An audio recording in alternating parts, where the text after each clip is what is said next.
यदि तुम्हारा बेटा समाज में जाकर कुछ गलत हरकत करता है तो वह उसकी गलती नहीं मानी जाएगी, वह उसके पिता की गलती मानी जाएगी। यदि आपके पुत्र का समाज में सम्मान हुआ तो वह पुत्र का नहीं, वह पिता का ही सम्मान माना जाएगा। और आपके पुत्र का अपमान हुआ तो वह अपमान उस पुत्र का नहीं, वह पिता का अपमान माना जाएगा। बोलो हाँ।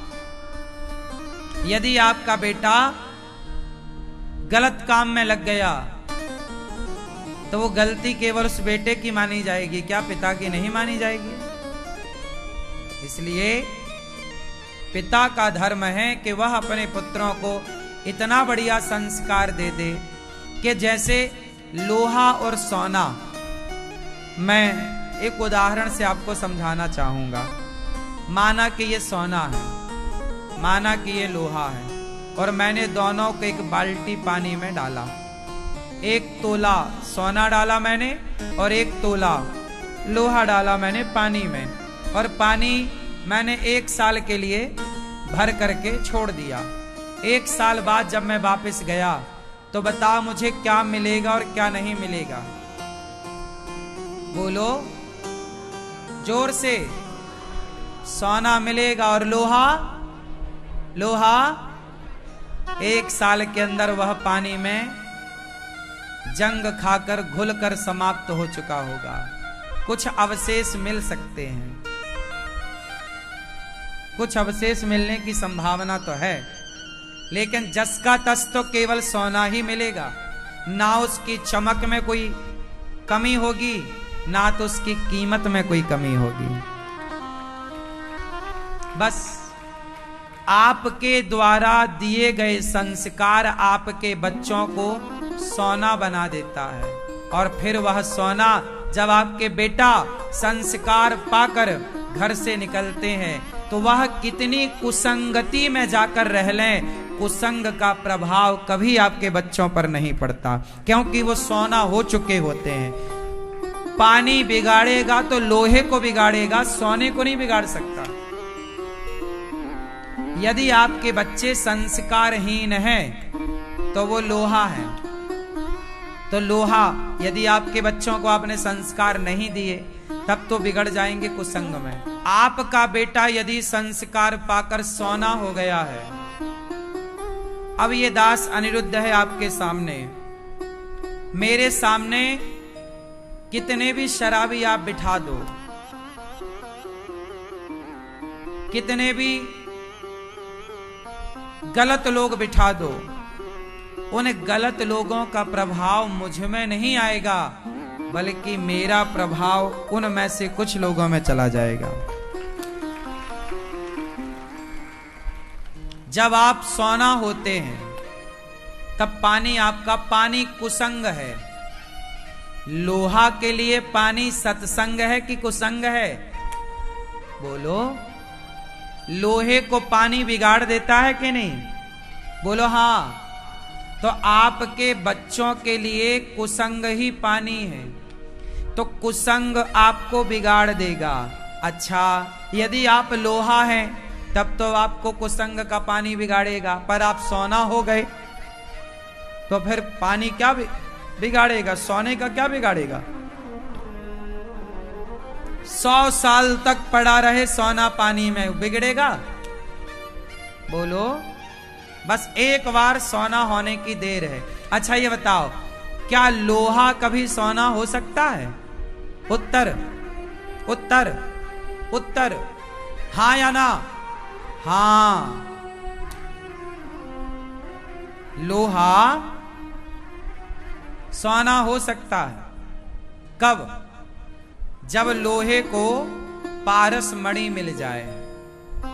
एक पारस पत्थर होता है, पारस मणि कहते हैं। पारस मणि यदि लोहे पर टच कर दी जाए तो लोहा क्या हो जाता है? सोना। सुना है आपने? तो आप तो अभी कह रहे थे कि नहीं हो सकता। यदि लोहे को टच कर दिया जाए पारस के द्वारा तो सारा लोहा पल भर में सोना हो जाएगा। यदि आपके बच्चे लोहा हैं तो सत्संग ही वो पारस है। संतों के और सत्संग के प्रभाव में आते ही आपके बच्चा सोना हो जाएगा।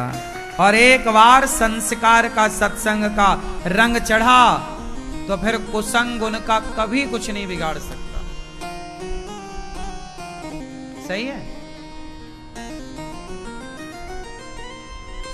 मेरी बात जितने लोग मान लेते हैं वो लोहा से सोना हो जाते हैं।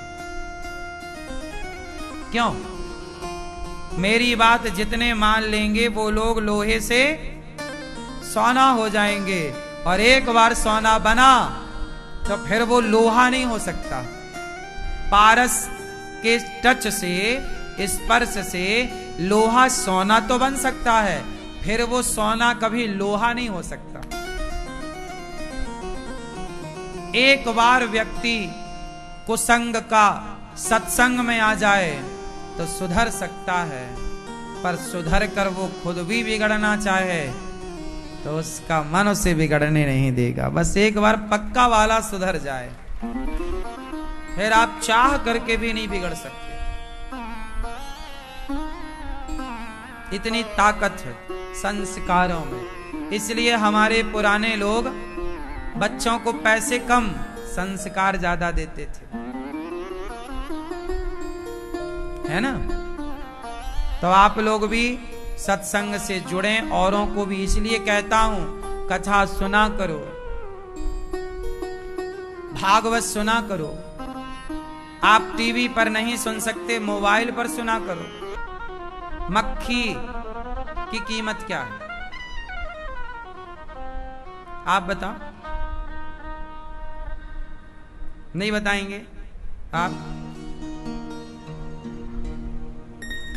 हाँ, यदि सब्जी वाले की दुकान में जाकर, सब्जी वाले की तराजू में जाकर मक्खी बैठ जाए तो मक्खी की कोई कीमत नहीं है। लेकिन वही मक्खी सोनार की तराजू में जाकर एक तरफ बैठ जाए तो कम से कम 1 ग्राम तो वजन बढ़ा ही देगी, नहीं? यदि वो मक्खी 1 ग्राम की हुई या आधे ग्राम की हुई, मोटी खाते पीते घर की मक्खी की बात कर रहा हूं मैं। बड़ी बड़ी भी तो मक्खी होती हैं। यदि वो जाके सोनार की तराजू में नीचे की कहीं भी बैठ गई, जिस तरफ बैठेगी बढ़ा देगी कि नहीं? बोलो हाँ। 1 ग्राम की भी हुई तो 1 ग्राम सोने की तरफ जाके बैठे तो कितने की हो गई? क्या रुपया चल रहा सोना आजकल? 40,000, 75,000। तो भैया 75,000 1 ग्राम कितने का हुआ? 7,500 लगभग। 7,000 तो कहीं नहीं गए। क्यों? तो मक्खी सब्जी वाले की तराजू में बैठे तो मक्खी की कोई कीमत नहीं, पर सोनार की तराजू में बैठ जाए तो 7,000 की हो गई कि नहीं? बस यही है। आपकी कीमत तब बढ़ जाती है जब आप अच्छी जगह उठने बैठने लग जाते हैं। आप यदि सत्संग में बैठेंगे तो आपकी कीमत ऑटोमेटिक बढ़ जाएगी, और गलत जगह बैठेंगे तो आपकी कीमत जो है उससे भी नीचे गिर जाएगी। जैसे आप वृंदावन आए, भागवत में बैठे, तो भागवत में बैठने से आपकी कीमत क्या हुई? बढ़ गई। अरे आप रिश्तेदारों को बताओगे कि हम वृंदावन गए थे और गौरी गोपाल का सब दर्शन करके आए हैं और यहाँ कथा सुन के आए, लोग आपके पास बैठेंगे, पूछेंगे कैसा रहा यात्रा, कैसा रहा दर्शन। तो बताओ, आप जब घर जाएंगे तो आपकी कीमत वृंदावन से जाने के बाद घटेगी कि बढ़ेगी? बोलो हाँ। और आपको कोई शराब की दुकान में खड़ा देख ले, मांस की दुकान में खड़ा देख ले, आप भले ना खरीदो मांस, भले ना पियो शराब, पर कोई देख बस ले जैसे कि आप शराब की दुकान में खड़े हैं और आपकी पत्नी ने देख लिया, तो क्या होगा? इज्जत मिलेगी कि जाएगी? हाँ, केवल खड़े हैं आप, खरीदा नहीं आपने। लेकिन कहते हैं ना, चोर के संग खड़े हो गए तो कहलाओगे चोर। कर्ण बहुत अच्छे थे, कर्ण बहुत अच्छे थे, बहुत बड़े दानी थे। लेकिन कर्ण खड़े किनके साथ थे? गलत लोगों के साथ। कर्ण अच्छे थे पर खड़े किनके साथ थे? जो एक नारी का अपमान करने वाले थे, जो एक नारी की इज्जत लूटना चाहते थे, जो एक नारी को जलील करना चाहते थे, जो न्याय करना नहीं जानते थे, जो मनमाना करते थे। कर्ण इतने अच्छे थे पर खड़े किसके साथ थे? गलत लोगों के साथ। इसलिए गलत लोगों के साथ खड़े होने से कर्ण की इज्जत जितनी अर्जुन की होती है उतनी कर्ण की नहीं होती। जबकि ना उनका पराक्रम कम था। अरे कर्ण भी तो बहुत बड़े पराक्रमी थे, योद्धा तो थे ही और धर्मात्मा भी थे। तो ना पराक्रम के काम आया उनका, ना धर्म काम आया। अधर्म किया तो अधर्म से ही मरना पड़ा उनको। नहीं, क्योंकि खड़े किसके साथ थे? दुर्योधन के साथ। और जबकि पांडवों के पास कुछ भी नहीं था। ये तो 12 साल का वनवास काट के आए थे ना, 12 साल पांडव वनवास काट के आए, 1 वर्ष का अज्ञातवास काट के आए। इनके तो खाने का जुगाड़ भी नहीं था बढ़िया सा। बोलो हाँ, रहने का ठिकाना नहीं था, ना रहने को घर, ना खाने को रोटी, ना पहनने को कपड़े। लेकिन ये खड़े किनके साथ थे? कृष्ण के साथ, भगवान के साथ खड़े थे पांडव। तो देखो महाभारत जीत गए। जबकि पांडवों की तो सेना में दम नहीं था। क्या सेना थी? कौरवों की सेना से आधी भी तो नहीं थी पांडवों की सेना। जबकि कौरवों की सेना में तो श्री कृष्ण की सेना भी सम्मिलित थी, नारायणी सेना। कौरवों की सेना में तो गुरु द्रोणाचार्य थे, वो गुरु द्रोणाचार्य जिन्होंने अर्जुन को गांडीव पकड़ना सिखाया।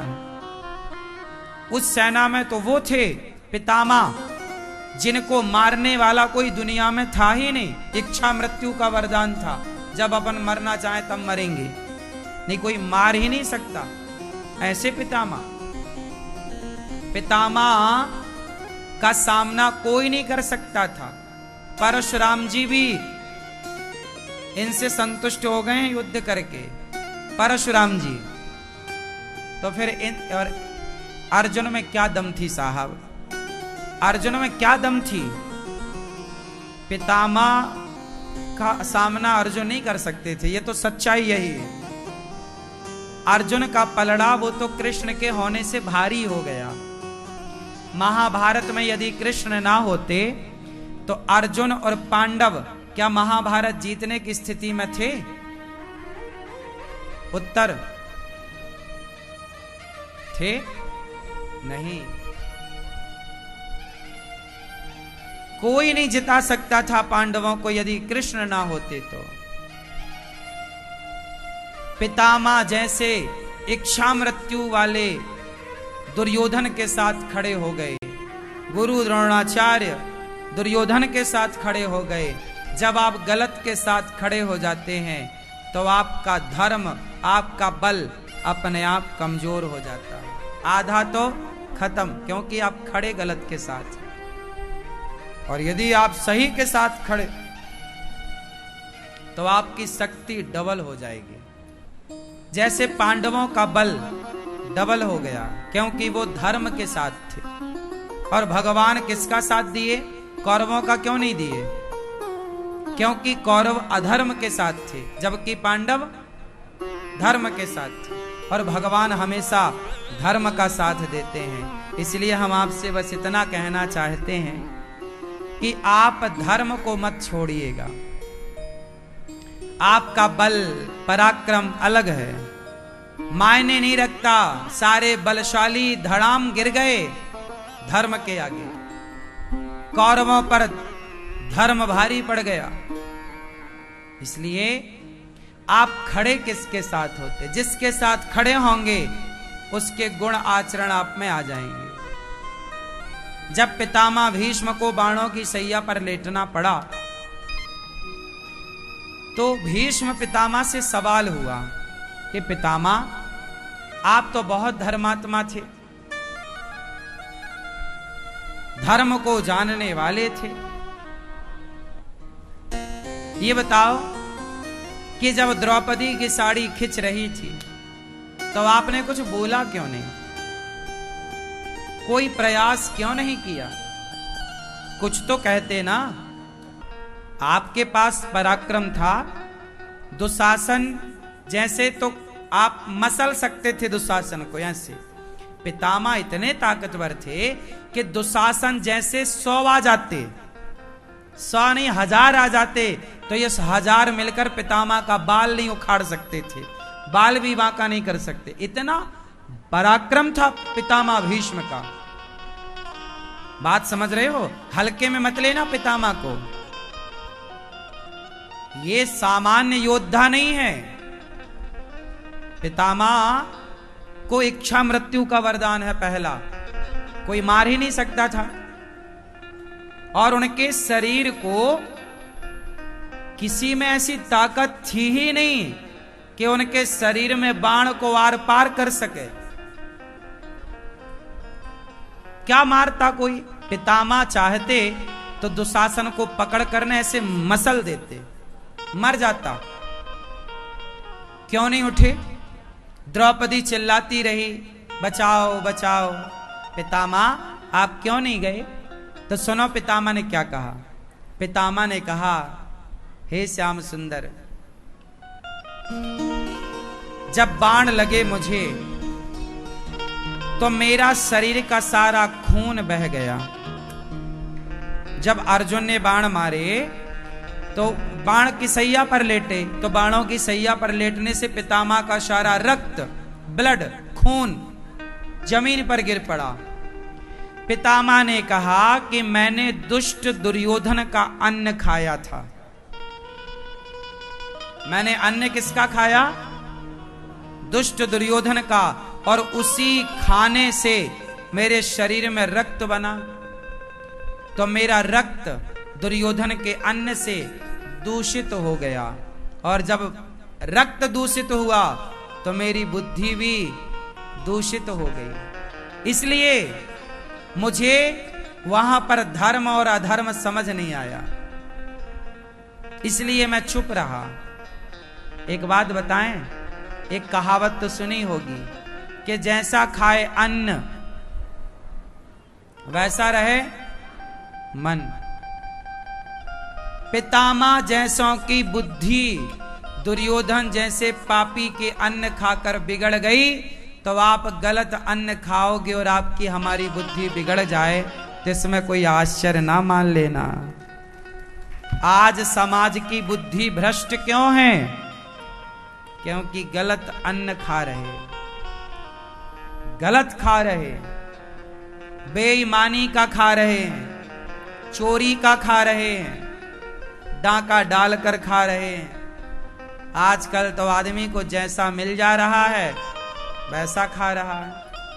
लोग ये नहीं देखते कि हम जो कमा रहे हैं वो पैसा धर्म से आ रहा है या अधर्म से, बस आ रहा है, आने से मतलब है।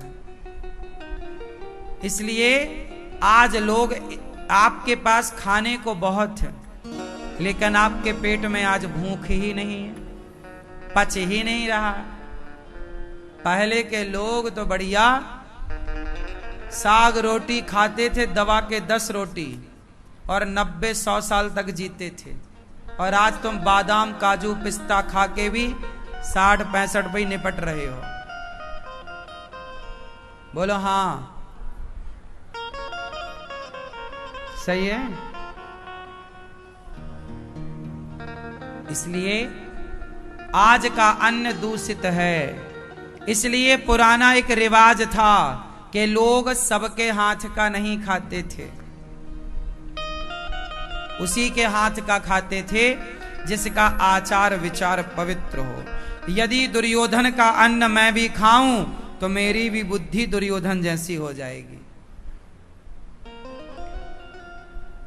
मेरी बुद्धि भी कैसी होगी। और मैं अर्जुन का अन्न खाऊं तो मेरी बुद्धि भी अर्जुन जैसी हो जाएगी। अर्जुन का अन्न खाने वाले की बुद्धि अर्जुन जैसी, और दुर्योधन का अन्न खाने वाले की बुद्धि दुर्योधन। इसलिए आप लोग तो कहीं भी जाते सब जगह दिन भर बस चरते हैं,